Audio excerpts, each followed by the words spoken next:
Good evening, Anne Arundel County. Good evening, America. Welcome to Promoting Community Conversation and Discovery. I'm your host, Anthony Bynum. The name of our production company is the Glen Burnie Players. These are exciting times here at Anne Arundel County. Now, we have gotten a little bit of rain today. Maybe we get some tomorrow. Not quite sure about that. But it has been warmer. Excuse me, folks. It has been warmer, and I think that's a good thing, right? So we have an exciting show for you today. A little bit of business first, though. Let's start off with upcoming events. So we're going to keep it pretty local. Both these events are happening in the library system here in Anne Arundel County. Tomorrow at between 11 and 1 o'clock, this is in Crofton. It's a presentation called the Chesapeake Underground. And this is how the waters of the Chesapeake tributaries, etc., were used in the underground um, railroad. So that I think I'm going to try to make that one. It starts at 11 o'clock tomorrow in Crofton. At 2 o'clock in Glen Burnie, there's a great trumpeter. His name is Charles Ward III. He's going to be playing. So that might be a nice one too, especially if it's a little wet out there. In either case, folks, some good opportunities right here. Now, one of the upcoming things that's coming up, and I'm very excited about it, is I got a rough draft in on Talking Tech the other night. It's real good. We got to tweak it some. I'm very excited about this particular program. So hopefully, fingers crossed, we get it out to you very shortly. This dovetails with the next part of our business before the show, right? Affiliates, these are the people who run our shows for us. These are all cable access channels. We need all of them. Starting off with right here in Glen Burnie, right here in Anne Arundel County, this AAC TV. It's 99 on Comcast. I think it's 38 on Verizon, I believe. Thank you for airing our shows. Greenbelt Cable Access in PG County. Thank you for airing our shows. Amherst Media in Amherst, Massachusetts. Thank you for airing our shows. Manhattan Neighborhood Network. That's in the Big Apple. Thank you for airing our shows. Brunswick TV 3. That's in Brunswick, Maine. Not Massachusetts, Maine, right? Way north, northeast, farthest northeast state that we have. Thank you for airing our shows. We also want to give credit where credit is due. So we rely on Wikipedia, Google Images, and a new one for this week, Inc.com. So you'll see what that's about as we start off with the show. And of course, for our underwriting/sponsor is the Cleaning Chef. More information is available about them in our credits. Now, most admired. So, each week, Tuesday, Wednesday, I'm thinking, what are we going to cover? Who are we going to cover? There's so many great ones, so many great ones, so many great ones. And sometimes you just have a block. And then for some reason, I started thinking about dishwashing, because we do it all the time. Everybody's got to wash dishes. And I wash a lot of dishes at the tavern. I wash a lot of dishes at the Bynum household. So I know about dishwashing. I know all about it. I know all about making hot water and soapy and letting it soap.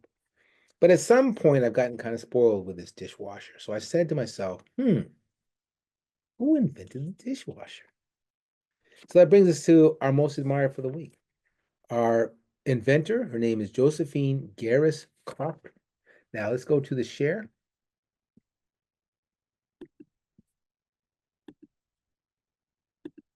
Okay. Josephine Garis Cochran.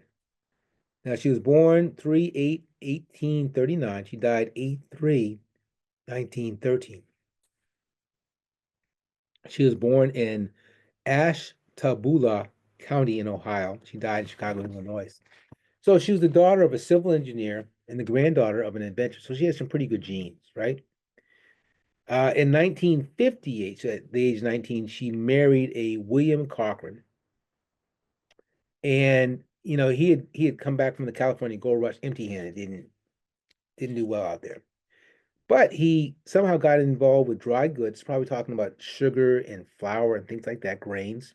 And he became very prosperous. And also, he was a Democratic Party politician. So those two things together in their area where they lived, and they did okay. Matter of fact, they were able to enter into high society in Chicago. They moved into a mansion in 1870, and like I said, they enjoyed society.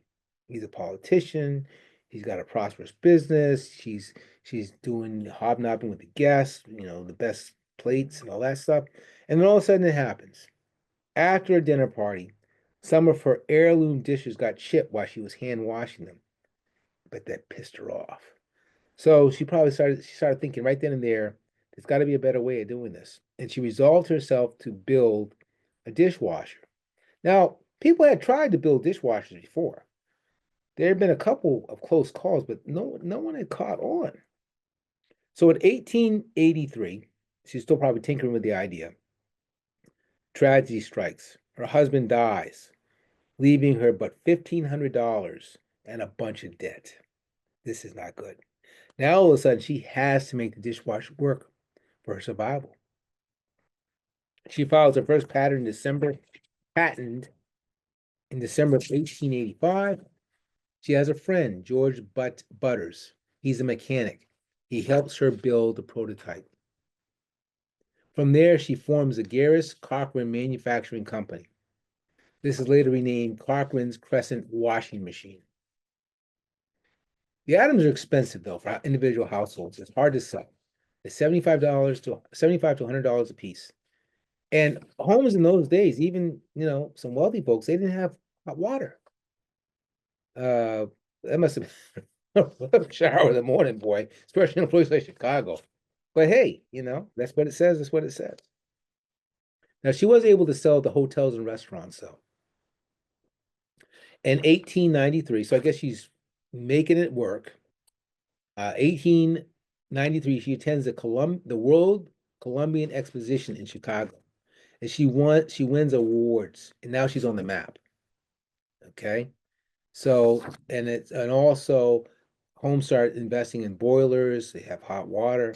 Life's getting generally better for many people in the country. Not everybody, but many people. Now, she died in 1913, but her company didn't. And that's the true beauty of this. They get bought by KitchenAid through an acquisition with Hobart Manufacturing.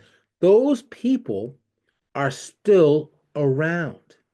That's how important her contributions were. That's how important her contributions were. I love talking about inventions.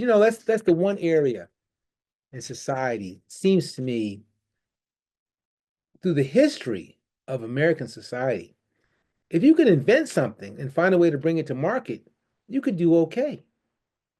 Even if where your group might have had a harder time. For a long time, women had a harder time.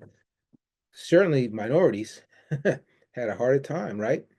But there's so many stories of great inventors persevering, figuring it out. I guess the point is this. You have an idea and you file a patent, the patent office has got to give you credit.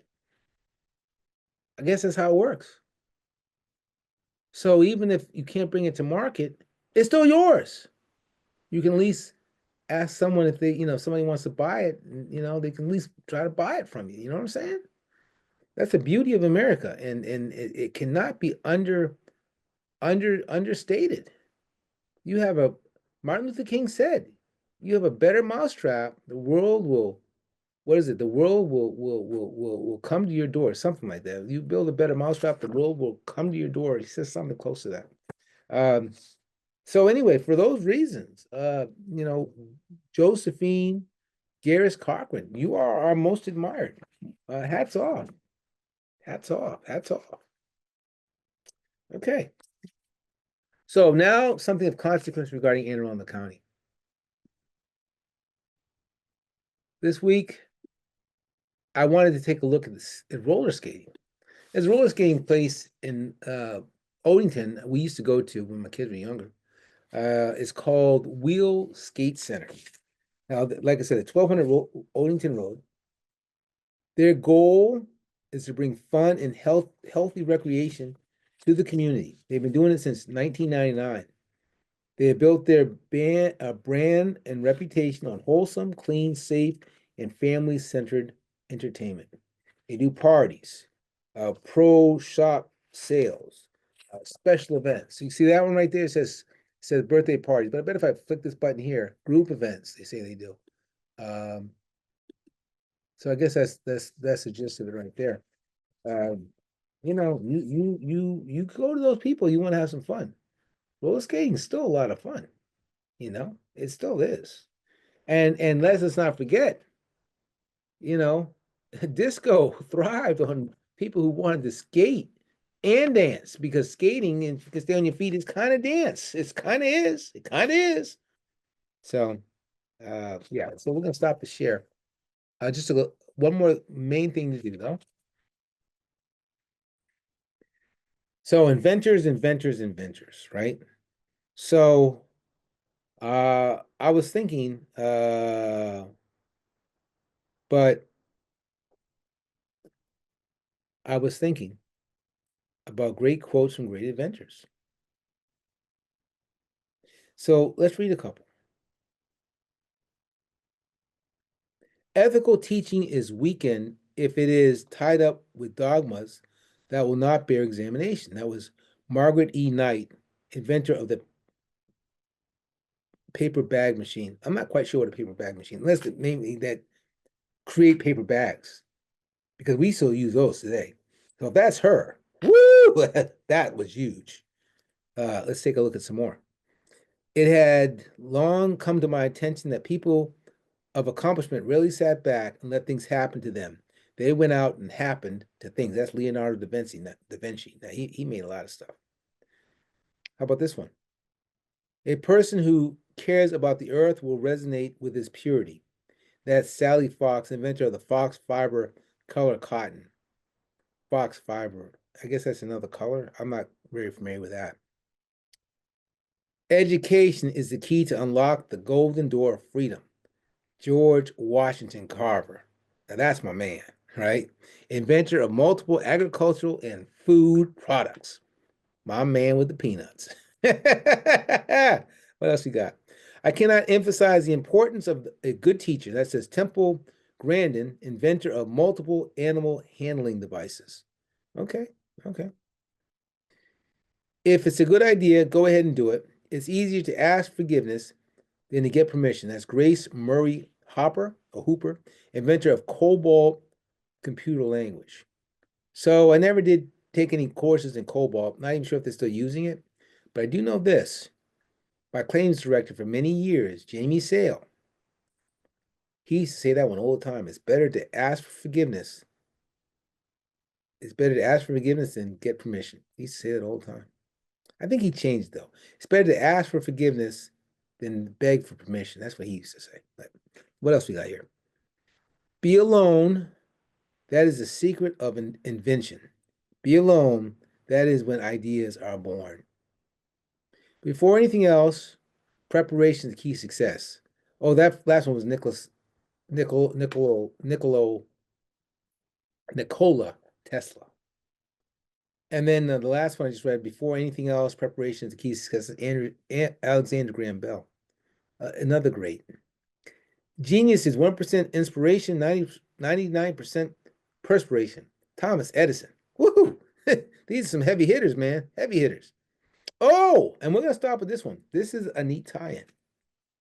I didn't have a fellow at the time, so I had to do it all myself. I had to appreciate that as a woman. I was strong, complete, and adequate. That is Betty Naismith Graham, inventor of liquid paper. That's right. Mike Nesmith's mother. Remember? Take the last train to Clarksville. That's a great place to start. Uh, oh, what's this right here? I recognize this name. All creative people want to do the unexpected. Hedy Lamarr, inventor of spread spectrum communications technology. Well, there's some great quotes, right? You need them. You need this. We need inspiration in our lives. That's some great stuff right there. So, again, exciting times here in Anne Arundel County. A little wet, a lot going on this weekend. Um, for and we are working. We are working on talking tech. So for everybody here at the Glen Burnie Players, again, my name is Anthony. Bye, and until next time. Bye bye.